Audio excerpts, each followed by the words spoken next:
then I get a job and I have to work.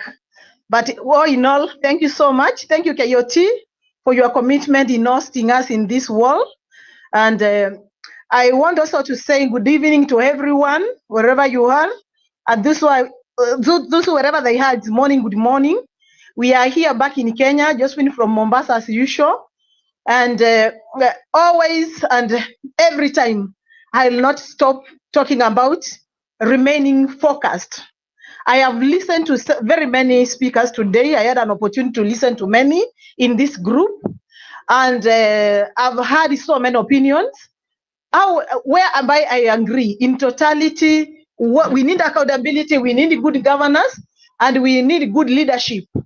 But withstanding all this, one thing I would want to say is that we cannot destroy what we have, then we expect to have something else tomorrow.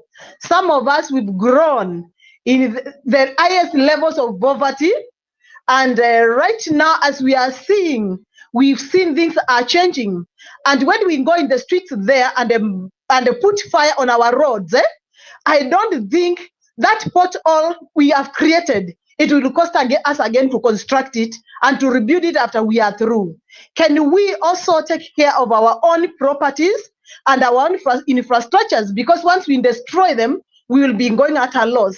Another thing I would want to say is that we cannot have had several people say that we need free education, we need free medical cover. We are entitled to all these things, but these things can be found by us ensuring that already the infrastructures which we have right now, they are functioning well for us, they are working well for us, which is not happening. Wherever you need an essential document, you have to wait for more than 6 months, and that's an essential document. We need to focus on these areas. We need to focus on what do we really want.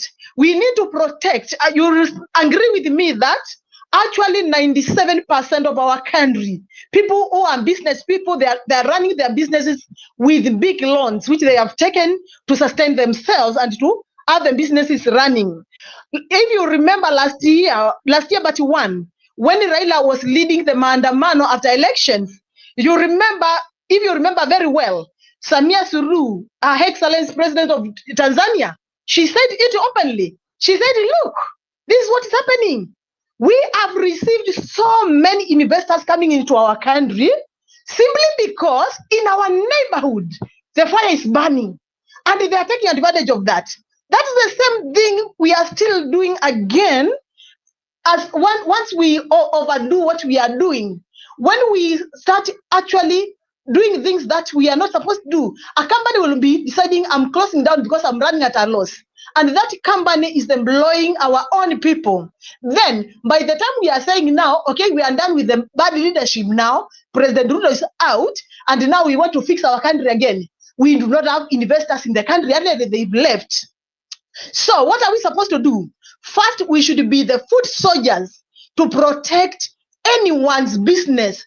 As long as we are there outside there in the street, make sure the person who is next to you is not destroying someone's business, is not destroying anyone's property. What has taken us out there is to say this is what we want, but not to see somebody just in going and destroying your fellow countrymen and fellow countrywoman property who is operating on business on a deficit because they are always paying their loans, and the loans they are servicing they don't have even conducive environment now to do the business. What am I trying to say? In this occasion, if we continue like this, in the next 2 years or so, not even 2 years, in less than a year, if we continue allowing the vandalization of businesses in our country, we will be having so many patients in the country who are suffering from high blood pressure, high blood sugars, and even stroke. Then will our country be able to manage them, to sustain them, because we have already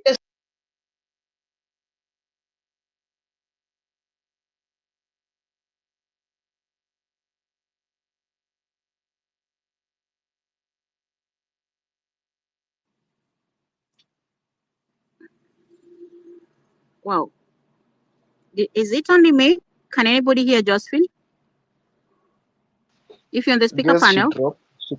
She dropped. Yeah, tunamsikia. You can hear me or